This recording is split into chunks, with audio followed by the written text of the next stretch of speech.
Consequências de sistema. Como nosso atual sistema socioeconômico veio a ser? E por que temos os crescentes problemas que temos agora? Penso que o filósofo que Shaw mencionou antes, Jiddu Krishnamurti, deu o melhor resumo intuitivo disso. Abre aspas. A crise é uma crise de consciência, uma crise que não consegue mais aceitar as velhas normas, os velhos padrões, as tradições antigas, e considerando como o mundo está agora, com toda a miséria, conflito, brutalidade destrutiva, agressão e assim por diante, o homem ainda é como era. Ele é brutal, violento, agressivo, aquisitivo, competitivo e construiu uma sociedade ao longo dessas linhas. Fecha aspas. Parece haver um conflito aqui entre nossas velhas, tradicionais, estáticas visões de mundo e as instituições resultantes que dela provêm, e a emergente, em constante mudança, evolução do conhecimento e consciência, a qual, dada tempo bastante, provou-se continuamente alterar e se sobrepor tudo o que pensamos ser verdade em qualquer ponto da história. Tudo. Em outras palavras, nós criamos essa sociedade tradicional há muito tempo, baseada em informação bem limitada e devido a mecanismos de autopreservação embutidos nela, que a propósito são consequência dessa informação limitada. Eu posso muito bem discorrer sobre estruturas de estabelecimento, autopreservação, a própria natureza do sistema de lucro é de se autopreservar, contrário a emergir. Essas instituições querem permanecer, elas querem ficar, mas isso é outra conversa. Nós teimosamente mantivemos essas ideias em vigor por várias razões e tais mecanismos, frente a um estado de mudança cada vez mais acelerado que agora perturba violentamente a integridade dessas antigas instituições e abordagens tradicionais. A taxa de mudança na sociedade humana, muito tempo atrás, era bem lenta comparada ao que acontece hoje. O fator fundamental de mudança social, que é informação e tecnologia física, conhecimento e ferramentas, aumentam agora exponencialmente quase fora de nosso controle, conforme o organismo de conhecimento acelera. Com os efeitos dessa mudança não apenas tornando completamente obsoletas muitas instituições que pareciam relevantes no passado, pareciam ser permanentes, mas também trazem à superfície problemas inerentemente irreconciliáveis que simplesmente passaram despercebidos antes. Cada instituição governante dominante hoje, da política à economia à filosofia em geral, provaram terem atributos seriamente prejudiciais, desatualizados e defeituosos. E quanto mais elas permanecerem no surgimento desses novos entendimentos e habilidades, mais elas desestabilizarão a sociedade, causando aumento de sofrimento. Isso não é dizer que as instituições anteriores não atendiam uma necessidade naquele momento no tempo. Elas certamente atenderam, mas nós cegamente nos atemos a elas, como se fossem relevantes e aplicáveis, quando elas definitivamente não mais são. E este é o cerne do problema psicológico estrutural, antes de eu entrar em detalhes específicos. Instituições tradicionais lutando para se preservarem em choque absoluto com uma imparável realidade emergente, a evolução do conhecimento. E o que significa nós, de fato, nos relacionarmos ao ambiente. E tem inúmeros exemplos que posso dar disso. Um é tecnologia e guerra. No passado, paus e pedras e catapultas e todas essas coisas tinham um efeito bem limitado. Se podia ter uma cultura distorcida, com um sistema de valores distorcido, que acreditava em coisas como soberania, se podia ter uma cultura que sentia necessidade de se proteger, que não viam outra opção senão supor inimigos ali e se protegerem aqui e manterem suas famílias ou cultura ou qualquer identificação escolhida. Mas agora é um pouquinho diferente. Quando a Guerra Fria ocorreu, tínhamos armas nucleares, que hoje, por padrões de nanotecnologia, seriam como uma catapulta romana, bem breve. Existem coisas acontecendo agora que permitirão um nível de destruição tão vasto que não podemos ter os tipos de valores que temos. As estruturas desatualizadas, as soberanias desatualizadas, não tem como funcionar. Ou iremos nos autodestruir. E já quase aconteceu, obviamente, recentemente na história, na Guerra Fria. E isso era primitivo. Eu recomendo a todos agora, ouvindo, digitarem aí no Google armamento de nanotecnologia e se arrepiarem com o que nos aguarda nos estabelecimentos militares e quão perigoso é a nós compartilharmos dessas noções divisivas a esse ponto da evolução humana. Mas eu fico por aqui. Vou pular agora as 5 categorias de problemas sociais. A propósito, essa é uma apresentação adaptada que fiz nesse fim de semana em Occupy Wall Street, Nova York, 2011, e abordei isso basicamente por meio de suas queixas, muitas das que ouvimos no noticiário e na mídia. E meu objetivo nisso foi mostrar como todas essas coisas voltam à raiz na base, que é a própria estrutura de nosso sistema econômico. Então aqui vão 5 categorias de problemas sociais. Temos desequilíbrio de riqueza, que lida, claro, com classes, pobreza absoluta e relativa. Se você não conhece pobreza absoluta e relativa, pobreza absoluta é o que se vê com 1 bilhão de pessoas passando fome, literalmente morrendo. E pobreza relativa é o que você vê no Ocidente, com moradores de rua, gente que pode sobreviver, por assim dizer, mas não tem suas necessidades atendidas e elas ficam muito doentes e morrem. Devagar. A segunda seção, saúde pública. Padrões de vida, segurança, coisas assim. Terceira seção, trabalho, tal como desemprego, ou mesmo exploração, como trabalho escravo. Número 5, habitat e má gestão de recursos. Em outras palavras, poluição, esgotamento de recursos, tal como o pico do petróleo e coisas assim. Certo. Número 1, desequilíbrio de riqueza. Acho que todos sabemos as estatísticas a esse ponto, 1% da população mundial possuindo 40% da riqueza do planeta, isso em 2011. 400 americanos com mais riqueza que 150 milhões juntos em 2011. De outro modo, uma estatística que notei recentemente, 50% dos americanos têm apenas 2,5% da riqueza nos Estados Unidos, que eu pensei seria igualmente dramático. Num outro nível, quase metade do planeta, quase metade do mundo, 3 bilhões de pessoas agora vivem com menos de $2 por dia. Isso é em 2011. E 1 em cada 2 crianças estão na pobreza no planeta. 50% de todas as crianças estão de fato pobres nesse nível. Enquanto no rico Estados Unidos, mais de 21% das crianças estão de fato abaixo da linha da pobreza agora, em 2011. Imagina como está agora. E como uma parte, se pesquisarem o que é a linha da pobreza, creio que seja $21 mil para uma família de 4 pessoas. $21 mil por ano. Tente viver com $21 mil por ano sozinho e pense no fato que os Estados Unidos colocam esse rótulo, essa linha de pobreza para uma família de 4.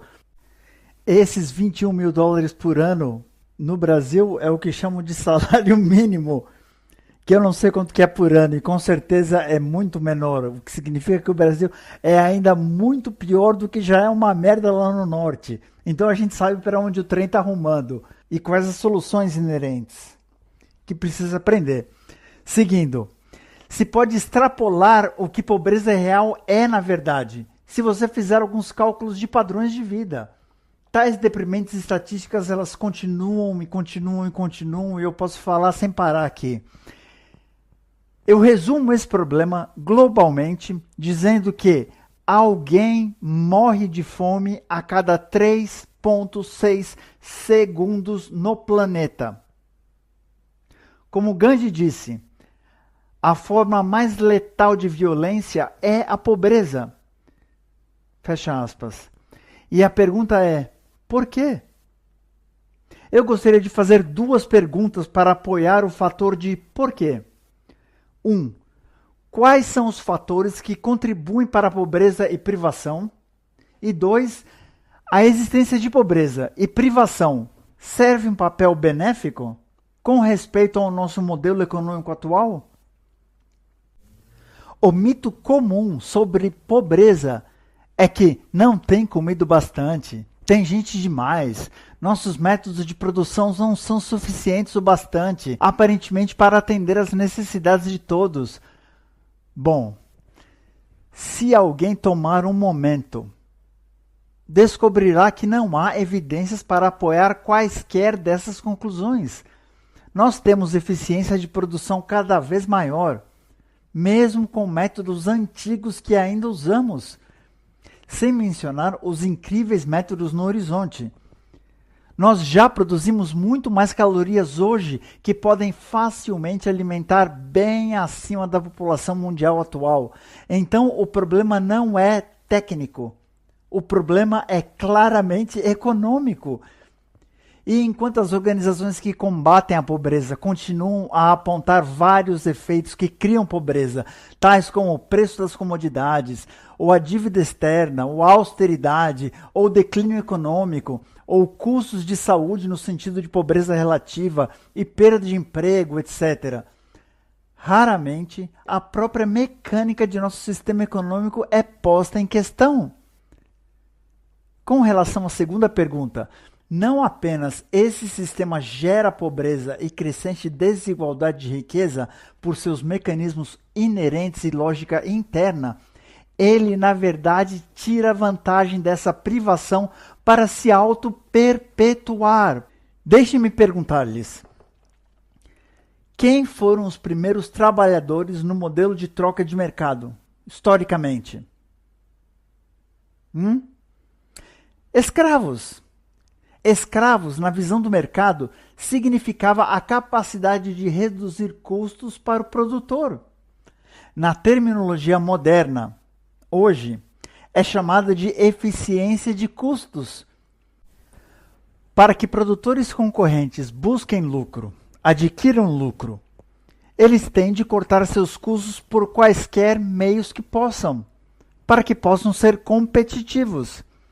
Quando você vê trabalho escravo no mundo, ou imigrantes ilegais sendo explorados por mão de obra, ou cidadãos, como muitos de nós em capitais pelo mundo, nos Estados Unidos, ou no Brasil, ou na Europa, onde seja, enterrados em dívidas, presos em empregos de salários baixos, que certamente não apreciamos, sem plano de saúde ou qualquer tipo de apoio social geral, frequentemente incapazes de até mesmo frequentar uma faculdade ou universidade, você está assistindo à lógica do modelo de mercado em seu melhor.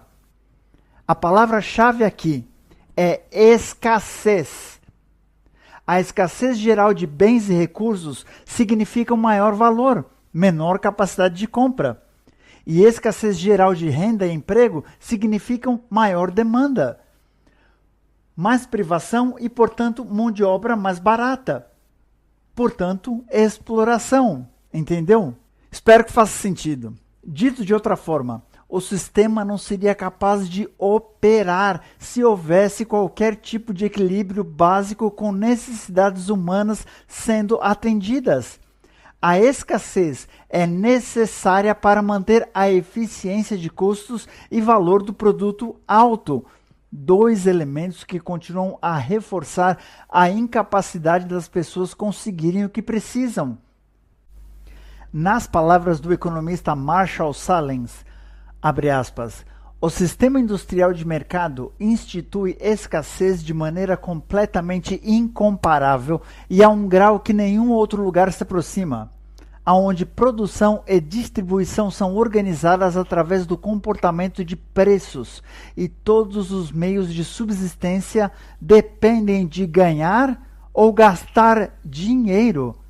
Insuficiência de meios materiais torna-se o explícito e calculável ponto de partida de toda a atividade econômica. Fecha aspas. Enquanto hoje, na comunidade ativista, muitas pessoas com quem conversei em Occupy Wall Street, elas falam de remoção de dívida, remoção de juros, mais legislação para criminalizar trabalho escravo, criar salários fixos mais altos, para que as pessoas possam atender suas necessidades básicas, aumentar salário mínimo, etc. Elas não parecem entender que o sistema, como conhecemos, basicamente faliria se tais medidas fossem tomadas. Alguma melhoria pode ser feita? Sim, mas a lógica falha do problema raiz que continuo insinuando ainda permanece. Número 2. Saúde pública. Por causa dessa apresentação, falaremos de saúde pública com respeito à saúde física e saúde mental. Com respeito à saúde física, já notaram que hoje se tem de se esforçar e pagar cada vez mais na despesa de comida que não seja envenenada com aditivos e hormônios e conservantes? Níveis grotescos de gordura e açúcar? Que a ideia de saúde boa é quase um palavrão, é quase uma ofensa, quase que desprezada pela indústria. Sempre me divirto quando vou ao mercado e vejo coisas como verde, natural ou orgânico, como se qualquer outra coisa devesse ter sido produzida. Eles podem muito bem escrever menos venenoso, mais venenoso, muito venenoso. Mortes por câncer nada fizeram senão aumentar ao redor do mundo. E enquanto as pessoas exigem mais testes, claro, na cultura consumista, testes por agentes químicos exigem mais sanidade, mais elementos limpos na produção e tudo mais. Ainda assim, ninguém reclama do fato que o sistema de mercado, em seu interesse inerente de simplesmente ganhar mais por menos para aumentar o lucro, é a fonte de incentivo de quase todos os problemas de saúde pública nesse respeito. Eu costumava viver em Bushwick, Brooklyn, numa vizinhança bem pobre, e no supermercado lá eu via pessoas com vale-comida na fila. Agora, as suas capacidades financeiras limitadas, junto a provavelmente a falta de educação, permitiam-lhes comprar nada além de miojo e basicamente Pepsi todo santo dia. Era tudo que elas comiam. Elas eram pobres e não sabiam melhor, não conheciam melhor. Mas o elemento de pobreza é o maior atributo. Se você não tem meios de obter comida decente, de qualidade, sabe? A racionalidade é óbvia, eu não preciso explicar. Mas eu desacreditava. Eu via carrinhos de supermercado inteiros, cheios dos piores alimentos processados possíveis. Então você vê como, de novo, é perpetuação de classe. Os pobres não são apenas pobres. Eles são inibidos por todos os tipos de meios que reduzem a sua saúde, tanto física como mental. E falarei no momento sobre o trabalho de Richard Wilkinson, que fez estudos sobre como a própria natureza de estratificação é de fato insalubre a todos nós. E quanto mais pobre você for, mais esse estresse gera todos os tipos de doenças, tanto físicas quanto mentais. Mas tudo bem, né?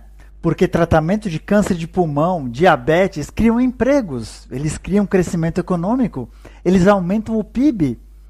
Eu espero que todos entendam isso muito bem. Do ponto de vista econômico, pessoas doentes que precisam de serviço, de tratamento, são ótimas. Pensem nisso. Não há nada a se ganhar economicamente com a resolução de qualquer dado problema, em qualquer nível. Manter problemas e criar serviços de manutenção é o que está na base, na verdade, do crescimento econômico. E como uma parte, você pode notar Como economistas de mercado, quando você lhes pergunta, eles tendem a justificar o sistema com declarações generalizadas, como você vê na TV. E frequentemente eles dizem, olha, a economia de mercado simplesmente disponibiliza serviços para aqueles que precisam deles, na economia livre, oferta e demanda.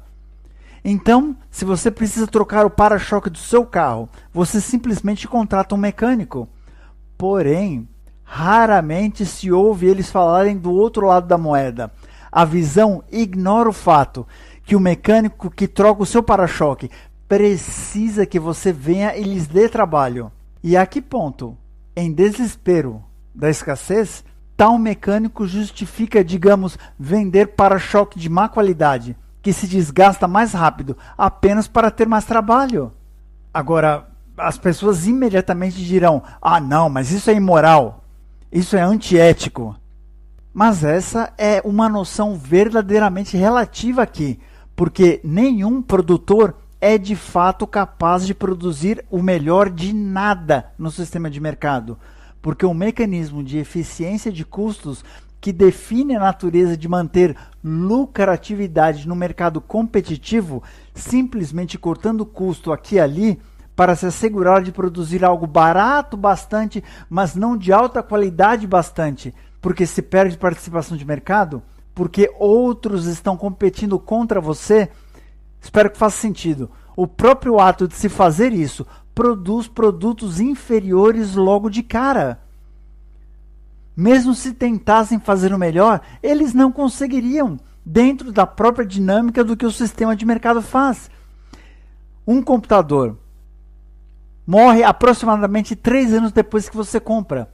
Ele é feito de todos os tipos de componentes baratos, extremamente defeituosos, e é uma estimativa que eles fazem. Se chama obsolescência intrínseca. É embutida no sistema de mercado. Tudo produzido por todas as corporações é inerentemente falho e inferior do momento que são criados, porque é matematicamente impossível, numa economia de mercado, produzir o melhor.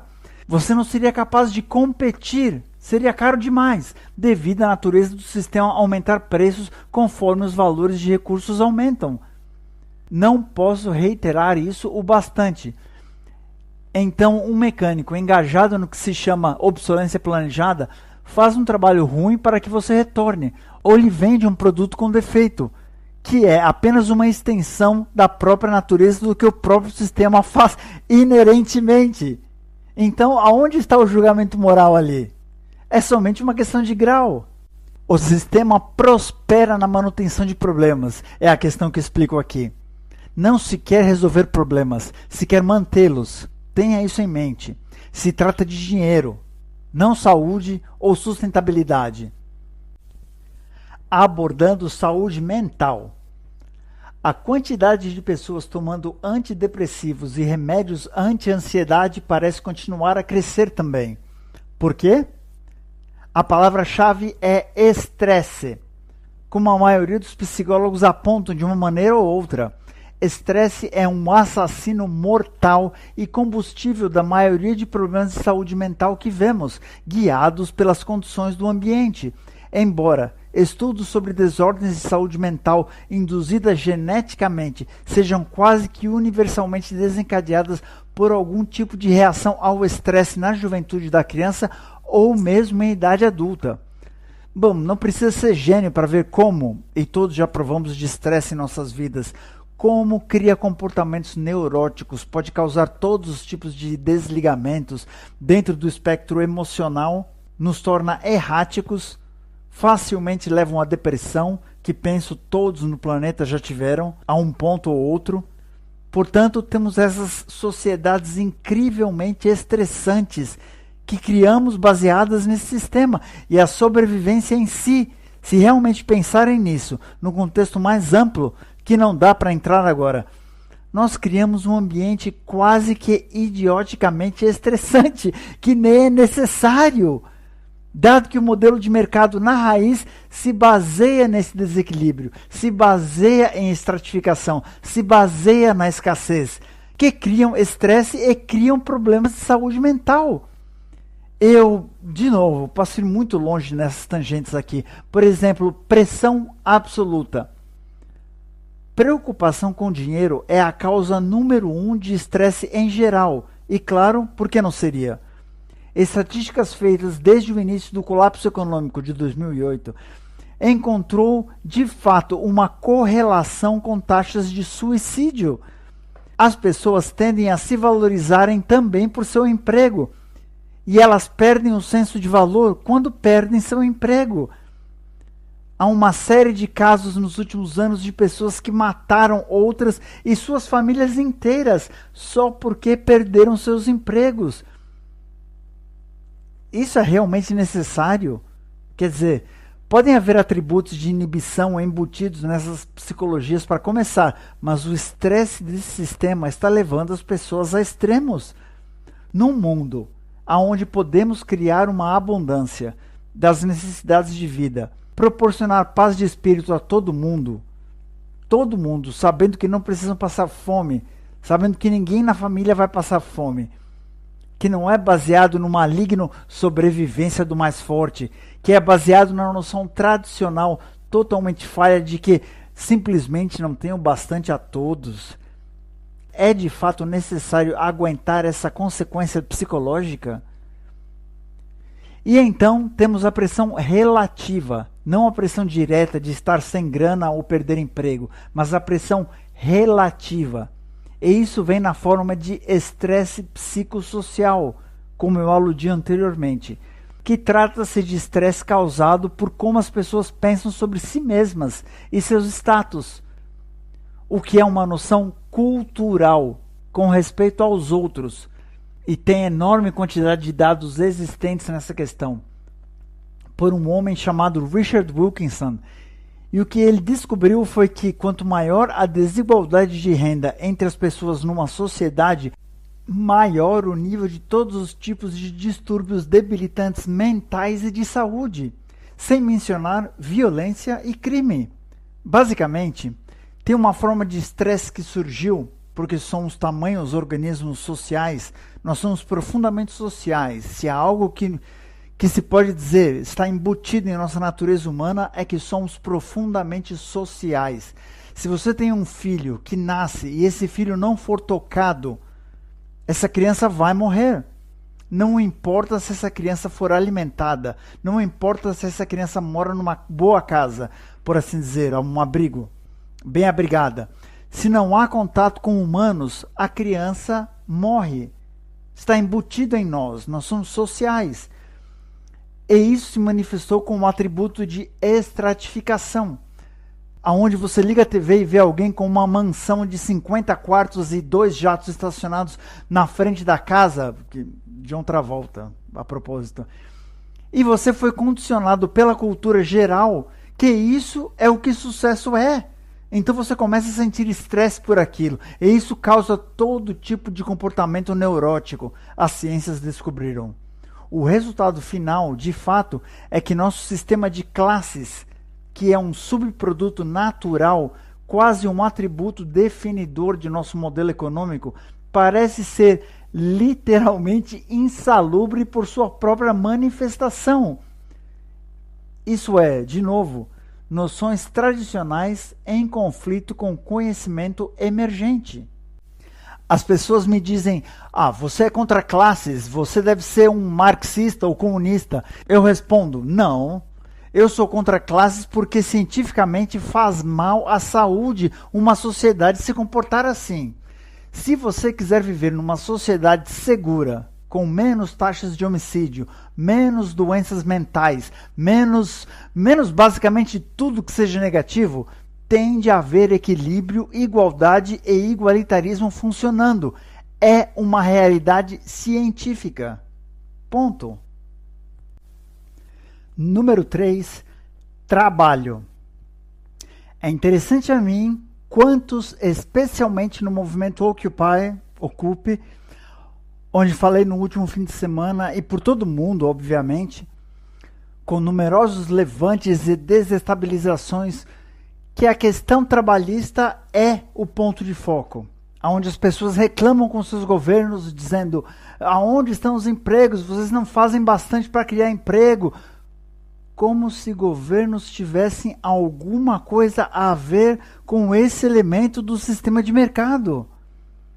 As pessoas estão gritando ao vento.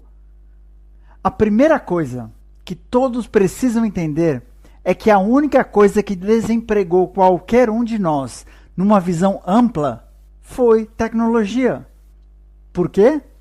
Porque tecnologia se tornou cada vez mais custo eficiente para as corporações.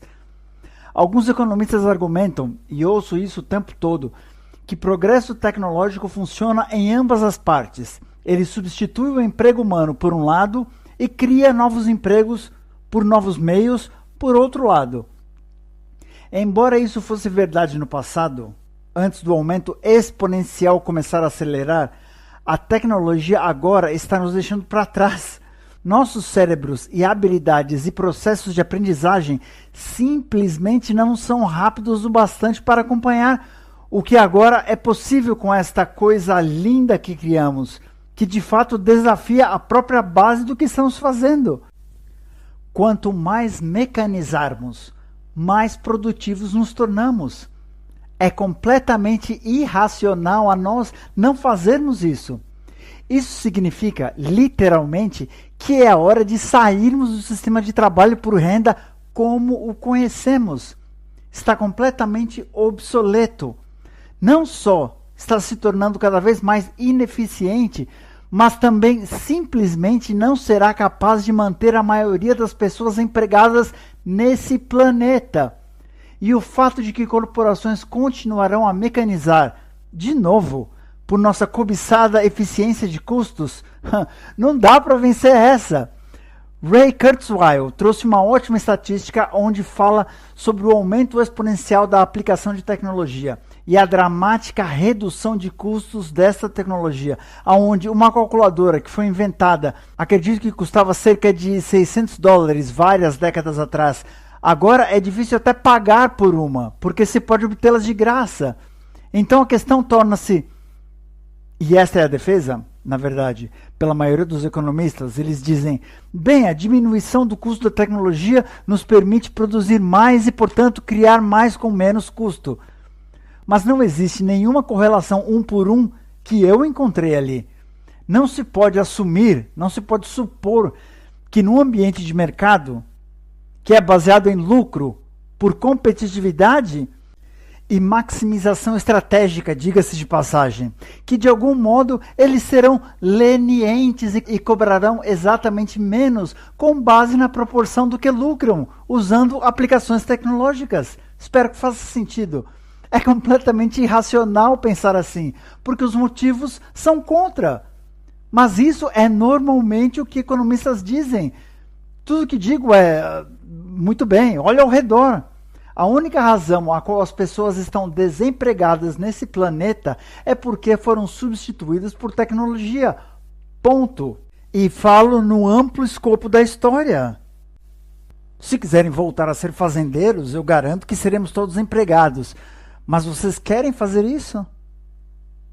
Ou do outro lado da moeda, continuando a tangente, vamos todos no Facebook ganhar dinheiro ao Facebook e fazer coisinhas no Facebook. É isso que querem que sua nova economia seja? Essas são coisas que eu ouço de economistas. Eles dizem: bem, vamos desenvolver um setor totalmente novo, onde tudo é digital e informático, as pessoas vão vender e comprar informações. Como se isso fosse necessário, entenderam? É assim que querem viver sua vida só para salvar o sistema? Então, voltando. Existem apenas 3 coisas agora que criarão mais empregos no amplo escopo. 1.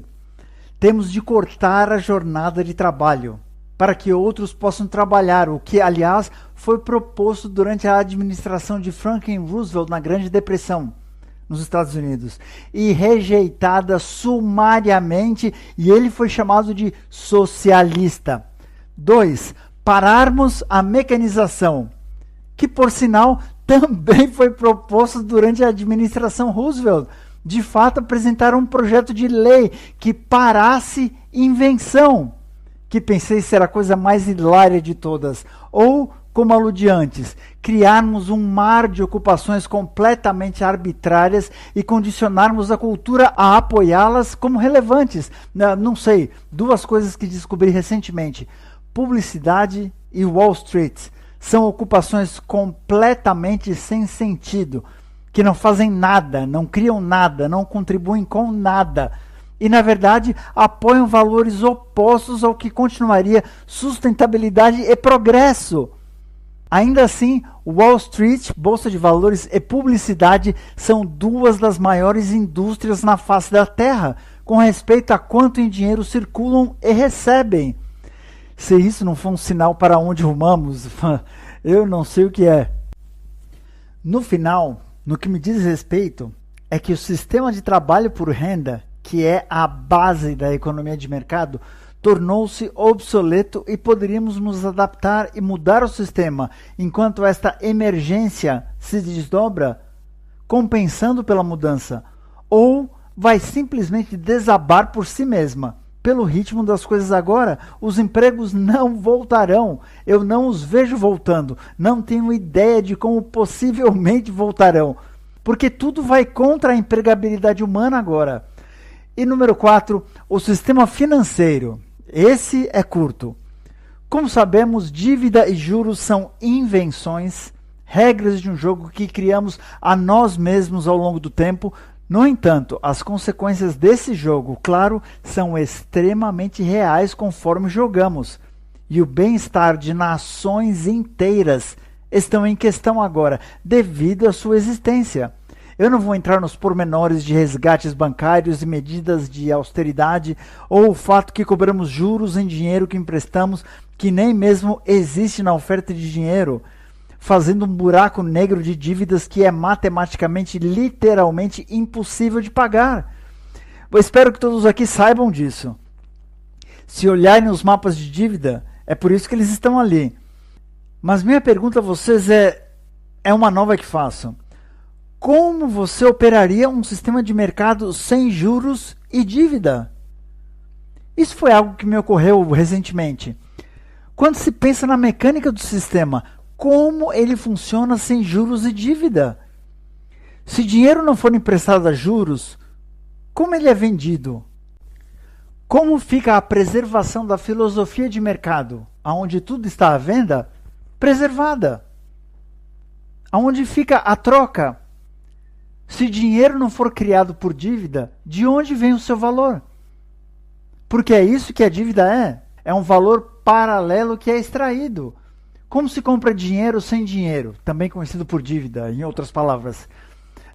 Eu ouço muita gente falar do assunto, sobre um sistema não baseado em dívida e juros, e não surpreende que eles não respondem qual a solução deles é.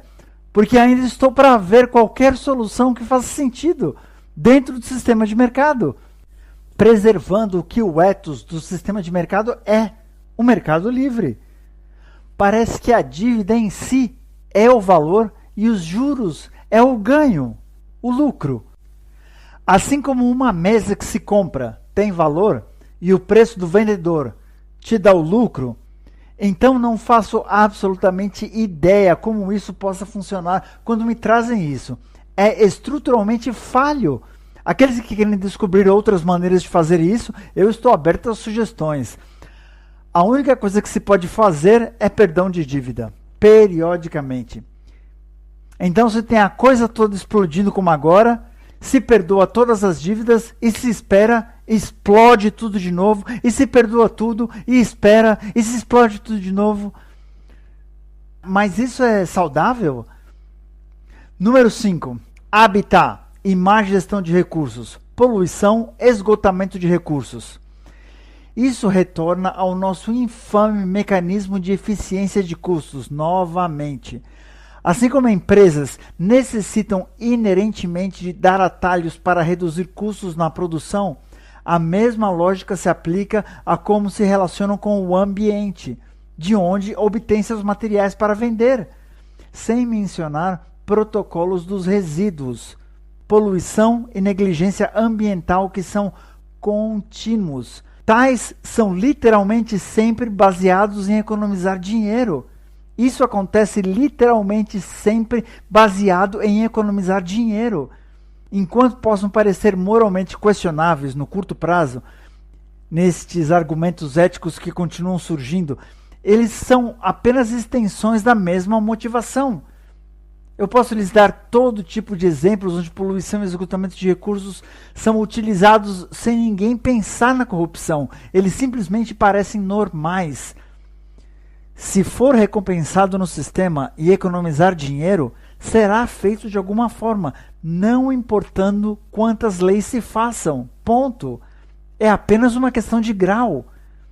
Se a intenção for parar abuso ambiental, deve-se assegurar que não haja reforço a isso. É simples assim. É assim que condicionamento básico de operação humana funciona. A competitiva economia de mercado reforça essas coisas e simplesmente não há como escapar. Quando as pessoas estão competindo, vai simplesmente continuar acontecendo. Se pode chamar isso de ganância, que é um termo comum que ouvimos. Ou a ganância disso, a ganância daquele, o ganancioso ali, o ganancioso aqui. Ganância em não querer descartar das coisas corretamente porque economiza dinheiro. Mas isso, novamente, é somente um grau da mesma falha. Não é apenas ganância, não é só ganância. Ganância em si não existe por si mesma. É apenas um exagero, um extremo da própria psicologia na base funcionando aqui. E, finalmente, chegamos na encruzilhada da questão inteira. O que define nosso sistema? Se pararem para pensar nisso, nós vivemos numa anti-economia.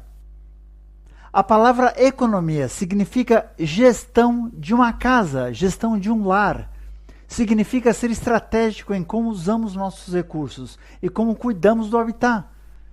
Significa que precisamos conservar e limitar desperdício. É isso que o nosso sistema faz? Da última vez que olhei, a economia global inteira se baseava na necessidade de consumo constante. Quanto mais rotatividade, melhor. Quanto mais bens comprados, usados e jogados fora, melhor. A base inteira desse sistema é consumo. E a única razão de qualquer um de vocês ter um emprego é porque alguém está consumindo algo com o que você trabalha em algum lugar.